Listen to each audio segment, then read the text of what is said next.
So proceed, Ms. Mitchell. Dr. Ford, we're almost done. Just a couple cleanup questions. First of all, which of your two lawyers did Senator Feinstein's office recommend? The Katz. I'm sorry? The Katz firm. Okay. And when you did leave that night, did Leland Kaiser, now Kaiser, ever follow up with you and say, hey, what happened to you? I've had communications with her recently. I'm talking about like the next day. Oh, no, she didn't know about the event. She was downstairs during the event, and I did not share it with her. Are you aware that the three people at the party besides yourself and Brett Kavanaugh have given statements under penalty of felony to the committee? Yes. And are you aware of what those statements say? Yes. Are you aware that they say that they have no memory or knowledge of such a party? Yes. Do you have any particular motives to ascribe to Leland? I guess we could take those one at a time. Leland has significant health challenges, and I'm happy that she's focusing on herself and getting the health treatment that she needs. And she let me know that she needed her lawyer to take care of this for her, and she texted me right afterward with an apology and good wishes and etc. So I'm glad that she's taking care of herself.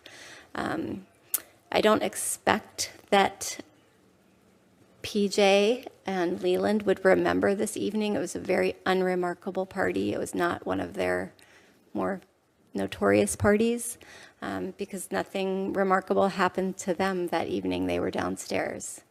And Mr. Judge is a different story. I would expect that he would remember that this happened. Understood. Senator Harris just questioned you from the Maricopa County Protocol on Sexual Assault.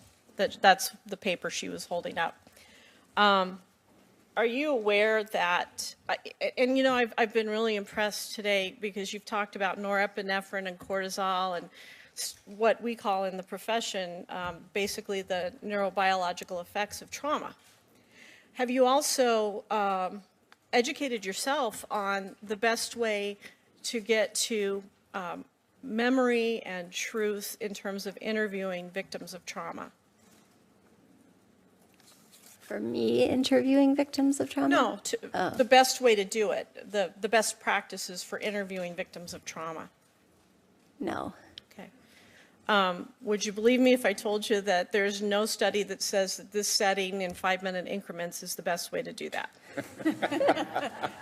We'll stipulate to that. We can stipulate. Thank you, counsel. Agreed.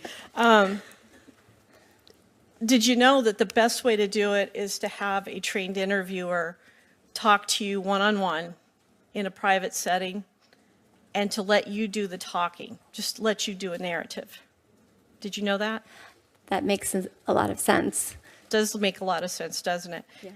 And then to follow up, obviously to fill in the details and ask for clarification. Does that make sense as well? Yes. And the research is done by a lot of people in the child abuse field.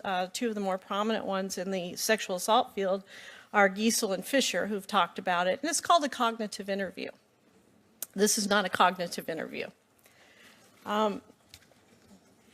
Did anybody ever advise you from Senator Feinstein's office or from Representative Eshu's office to go get a forensic interview?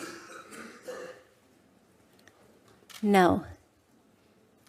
Instead, you were advised to get an attorney and take a polygraph. Is that right? Many people advised me to get an attorney. Once I had an attorney, my attorney and I discussed using the polygraph. And instead of submitting to an interview in California, we're having a hearing here today in 5-minute increments. Is that right? I agree that's what was agreed upon by the collegial group here. Thank you. I have no further questions. Okay, I